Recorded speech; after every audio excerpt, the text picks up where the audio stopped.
China, the world's second most populous country and the third largest by land area, has been expanding its influence across the globe for years. It became Latin America's second largest trading partner in 2022 and continues to push actively into Africa.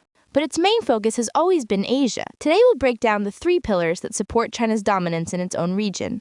The first, and arguably the most powerful tool of influence, is economics. The countries of Central Asia, Kazakhstan, Kyrgyzstan, Uzbekistan, Tajikistan, and Turkmenistan, have long viewed China as a key partner willing to finance large-scale projects. China is the world's largest consumer of oil, gas, and other resources that the region is rich in.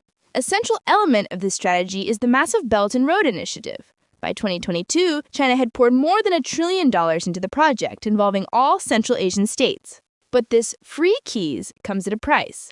Loans remain China's main soft power weapon. For example, Tajikistan's debt to Chinese banks equals roughly 35% of its GDP, Kyrgyzstan's 22%, and Uzbekistan's 20%. Because of this, governments have been forced to hand over infrastructure and industrial assets to China.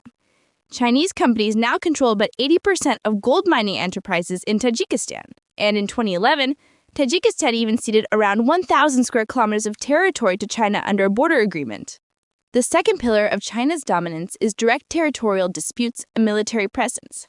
One of the most well-known conflicts is the border clash with India and the Himalayas. In 2020, on the Aksai Chin Plateau, roughly 50 Indian and 300 Chinese soldiers fought in a bizarre melee, armed with rebar and clubs wrapped in barbed wire, but without firearms. But its most strategically important conflict is the South China Sea dispute.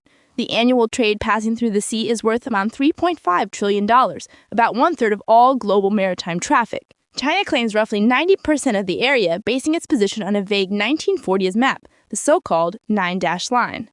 Since 2013, China has been actively developing contested territories. In the Spratly Islands, it has built extensive naval and air defense systems, deep-water ports, and full-scale airstrips. A key location is the Scarborough Shoal, which China seized in 2012. This reef, located near the Philippines, acts as China's key to the Pacific, allowing Chinese vessels to bypass valuable choke points of the first island chain. The third pillar is China's complicated relations with old rivals and its broader confrontation with the United States in the Asia-Pacific region. Relations with Japan follow the formula cold in politics, hot in economics. China has not forgotten Japan's World War II atrocities, including the Nanking Massacre.